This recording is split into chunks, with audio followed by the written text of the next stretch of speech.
Pada tahun 2012, Dahlan Iskan, sang Menteri BUMN saat itu, memanggil 5 orang putra terbaik Nusantara untuk mengembangkan kendaraan listrik di Indonesia. Mereka adalah Ricky Elson, Danet Suryatama, Dasep Ahmadi, Raffi Desai, dan Mario Rivaldi. 5 orang ini mendapat julukan yang keren, Pandawa Putra Petir. Mario Rivaldi direkrut karena pernah membuat prototipe motor listrik. Lalu ada Raffi Desai, seorang pakar AC/DC drive. Kemudian Dasep Ahmadi, yang merupakan seorang ahli mesin listrik. Sedangkan Danet Suryatama adalah pakar mobil listrik yang sudah malang melintang di negeri Paman Sam. Dan yang bergabung terakhir, atau si anak bungsu, yaitu Ricky Elson, orang Minang pemegang 14 hak paten motor listrik di negeri Jepang. Tujuan dikumpulkannya Pandawa Putra Petir sungguh sangat mulia. Ingin mewujudkan mimpi besar bangsa Indonesia di bidang kemandirian energi melalui mobil listrik nasional. Dahlan Iskan, sang penggagas ide, tidak ingin kesalahan Indonesia di masa lalu yang hanya menjadi pasar mobil BBM impor terulang kembali. Dan menurutnya, persiapan mobil listrik nasional harus dimulai saat itu juga. Sementara di belahan bumi bagian lain, di tahun yang sama dengan kelahiran Pandawa Putra Petir, Tesla tengah berjudi dengan meluncurkan mobil listrik yang nantinya akan dijual massal, yaitu Tesla Model S. Jadi kasarannya 9 tahun lalu, atau di tahun 2012, posisi Indonesia yang diwakili oleh Pandawa dan Teslanya Elon Musk ini tidak terlalu jauh gapnya di bidang mobil listrik. Bahkan saat Indonesia dan Amerika sudah ambil posisi, negara lain masih melihat situasi terkait teknologi ramah lingkungan ini. Mungkin saat itu, Dahlan Iskan, sang ayah ideologis Pandawa, tersenyum bangga karena memikirkan Indonesia akan menjadi salah satu negara pelopor pembuatan mobil listrik yang akan dijual massal. Namun sayang seribu sayang, dalam perkembangannya, sang Pandawa Putra Petir bernasib getir.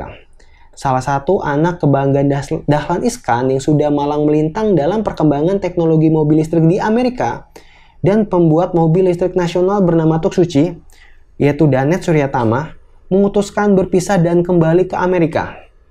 Alasannya, karena satu dan lain hal yang sampai saat ini masih menjadi kontroversi. Jadi Tuk Suci rakitan Danet gagal dalam uji coba di Magetan dan nyaris membuat sang menteri kehilangan nyawanya. Ya, karena saat itu Pak Dahlan lah yang pegang kemudi setir mobil Tuk Suci. Kegagalan ini tidak membuat mereka kapok. Dahlan Iskan dan 2 anak petir lainnya, yaitu Ricky Elson dan Dasep Ahmadi, berjanji untuk terus berjuang bersama sampai titik darah penghabisan agar cita-cita mulia mereka dapat terwujud. Ricky Elson mendapat tugas mengembangkan mobil listrik kelas sedan seperti Tuk Suci buatan Danet dengan modal pribadi sang menteri. Sedangkan Dasep Ahmadi mendapat tugas yang lebih besar, membuat 16 mobil listrik penumpang tipe bis dan MPV untuk kegiatan operasional di ajang KTT APEC di Bali akhir tahun 2013 dengan dana CSR dari 3 BUMN, yaitu BRI, PGN, dan Pertamina. Dengan pembagian tugas tersebut, mereka berharap mimpi indah untuk melakukan riset dan mewujudkan mobil listrik nasional dapat segera terlaksana.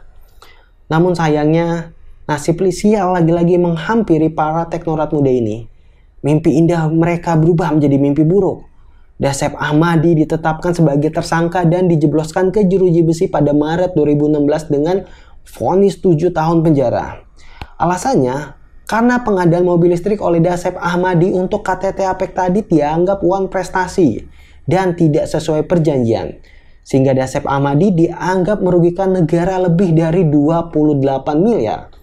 Padahal Dasep dan beberapa orang termasuk saya pastinya menganggap hal yang dia lakukan adalah wajar. Karena penelitian dan pengembangan mobil listrik memerlukan proses yang panjang dan bertahap. Tidak mungkin proyek pertama mereka langsung jadi sempurna. Apalagi proyek mobil listrik yang diserahkan ke mereka hanya diberi waktu yang sangat singkat dan mepet karena harus disesuaikan dengan jadwal KTT APEC tadi. Sungguh luar biasa. seorang inovator jenius yang dari tangannya lahir sebuah karya anak negeri, dianggap sebagai pelaku tindak kejahatan dan harus merasakan dinginnya hotel Prodeo. Dan dikarenakan sang ayah terlalu sibuk berurusan dengan panggilan-panggilan kejaksaan, tinggallah Ricky Elson berjuang sendiri, mengembangkan mimpi yang akan selalu menjadi mimpi bagi negara yang kaya akan sumber daya alam ini, namun antipati atas kemajuan teknologi buatan anak negeri. Ricky Elson memang berhasil mengembangkan mobil listrik dengan nama Selo. Namun, seperti cerita Mahabharata di pewayangan, sang Pandawa tersisa seakan-akan selalu terganjal oleh tangan-tangan Kurawa yang tidak terlihat. Perizinan dibuat berbelit-belit hingga akhirnya izin layak jalan tidak pernah diberikan ke mobil listrik buatan Ricky Elson. Berbeda 180 derajat dengan Tesla, yang ketika tahun kelahiran Pandawa masih menjadi balita.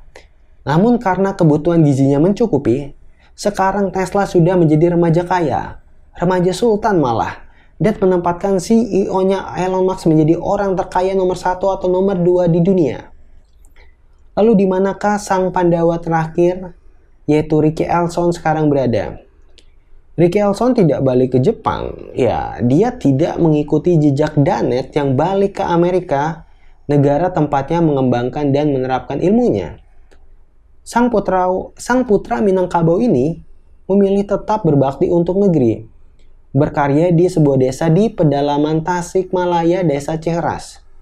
Si bungsu Pandawa ini masih tetap meneliti tentang motor dan generator listrik, bidang ilmu yang mempopulerkan namanya di Jepang dengan 14 hak patennya. Di sela-sela kesibukannya meneliti, sang putra-putri ini beternak kambing, menjual rendang, dan berkebun. Selain sebagai usaha mengembangkan keterampilan dan memandirikan warga Ciheras, pastinya Bung Ricky ini juga perlu dana untuk penelitiannya. Dan yang paling penting, untuk kebutuhan hidupnya.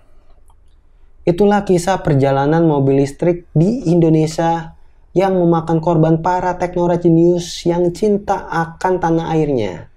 Namun sayangnya, cinta mereka hanya bertepuk sebelah tangan.